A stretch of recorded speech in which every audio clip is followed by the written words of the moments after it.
ଏଇଥିପାଇଁ ଆଜି ନିଜକୁ ଧନ୍ୟ ମନେ କରୁଛି ଯେ ଅମୃତା ଫାଉଣ୍ଡେସନ ଅମୃତା ଆମେରିକାରେ ରହିଲେ ମଧ୍ୟ ଏଇଠି ଯେଉଁ ଏଇ ମାଟିର ପିଲାମାନଙ୍କୁ କେମିତି ନିଜ ପରି କରିପାରିବ ଏବଂ ନିଜ ମାଟିରୁ ଶହ ଶହ ଅମୃତାଙ୍କୁ ପରିଚୟ ଦେଇପାରିବ ଅମୃତା ଫାଉଣ୍ଡେସନର କାମକୁ ସତ ନମନ କରିବା ପାଇଁ ଆସିଛି।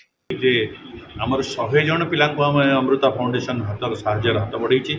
ଆଉ ଯେଉଁ 2024 ଓ 26 ଯେଉଁ ପିଲାଙ୍କୁ 24ରେ ଆଡ଼ମିସନ୍ ନେଇଥିଲେ ସେ 29 ଜଣରୁ 29 ଜଣ ସମସ୍ତେ ଫାର୍ଷ୍ଟ ଡିଭିଜନ୍ ପାଇଛନ୍ତି, ଇନକ୍ଲୁଡ଼ିଂ ଜଗତସିଂହପୁର କଲେଜର ଯେଉଁ ଝିଅଟା ପରେ ସେ ବି ଆମ ଅମୃତା କନ୍ୟା।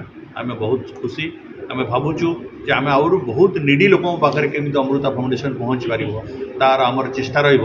ଆଗାମୀ ଦିନରେ ଆମେ ଆଉ ଟିକେ ନିଡ଼ି ଲୋକ ଯାହାକୁ ଆମେ ପହଞ୍ଚି ପାରୁନୁ ତାଙ୍କ କତିରେ ପହଞ୍ଚି ତାଙ୍କୁ ସାହାଯ୍ୟ କରିବାର ବ୍ୟବସ୍ଥା କରିବୁ। ଚତୁର୍ଥ ଶ୍ରେଣୀରେ ପଢ଼ିଲା ବେଳେ ମୋ ବାପାଙ୍କର ଦେହାନ୍ତ ଘଟିଥିଲା। ତାପରେ ମୋ ମାମା ଯେ ମୋତେ ଏ ପାହାଚ ଯାକେ ପହଞ୍ଚେଇଛନ୍ତି। ଆଉ ଦଶମରେ ଅମୃତା ଫାଉଣ୍ଡେସନ ମୋତେ ବହୁତ ସାହାଯ୍ୟ କରିଛି। ମୁଁ ଶେଷତମ ଛାତ୍ରୀ ଥିଲି ଯାହାକୁ ସେମାନେ ଗ୍ରହଣ କରିଥିଲେ, ସେଥିପାଇଁକି ମୁଁ ବହୁତ କୃତଜ୍ଞ ତାଙ୍କମାନଙ୍କ ପାଖରେ ଏବଂ ତାଙ୍କ ଆଶୀଷ ଯୋଗୁଁ ମୁଁ ଆଜି ଏଇ ପାହାଚରେ ପହଞ୍ଚି ପାରିଛି। +2ରେ 567 ମାର୍କ ରଖିକି ପାସ୍ କରିଛି ଏବଂ ଆଗକୁ ମୋର ଲକ୍ଷ୍ୟ ଜଣେ ଟିଚର ନହେଲେ IAS OAS ହେବି। ଆଜି ଆମେ ଅମୃତା ଫାଉଣ୍ଡେସନର ଯେଉଁ 2024 ମସିହାର ପିଲାମାନଙ୍କୁ ଆମେ ଅମୃତା କନ୍ୟା ରୂପରେ ଗ୍ରହଣ କରିଥିଲୁ।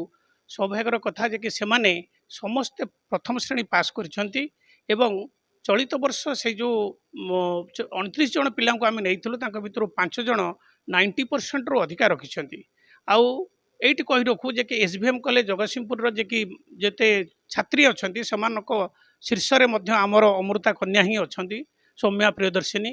ଆଉ ଅତିବଳି ଆଦିକବି ସାରଳା ଦାସ ମହାବିଦ୍ୟାଳୟର ଯିଏ ଟପର ହେଇଛନ୍ତି ସେ ମଧ୍ୟ ଆମର ମାମାଲି ସାମଲ, ସେ ମଧ୍ୟ ଆମର ଅମୃତା କନ୍ୟା। ଆମେ ଯଦି ତାଙ୍କ ପାଖରେ ଛିଡ଼ା ନ ହୋଇଥାନ୍ତୁ ସେମାନଙ୍କର ଯେଉଁ ସଫଳତା ଆଜି ପହଞ୍ଚିଛନ୍ତି ସେମାନେ ତାଙ୍କର ହୃଦୟର କଥା କହନ୍ତି ଯେ କି ନାଇଁ ଅମୃତା ଫାଉଣ୍ଡେସନ ଆମକୁ ସାହାଯ୍ୟ କରିଛି। କିନ୍ତୁ ସମୃଦ୍ଧିରେ ଏବଂ ଶିକ୍ଷା ଯେଉଁ ଆମର ଆମର ବୈଷୟିକ ଜ୍ଞାନ ଠାରୁ ଆରମ୍ଭ କରି ବିଭିନ୍ନ ଜ୍ଞାନରେ ଆମ ଜିଲ୍ଲା କେମିତି ବହୁତ ଆଗକୁ ଯିବ ସେଥିପାଇଁ ମଧ୍ୟ ଆମେ ପ୍ରୟାସ କରିବୁ।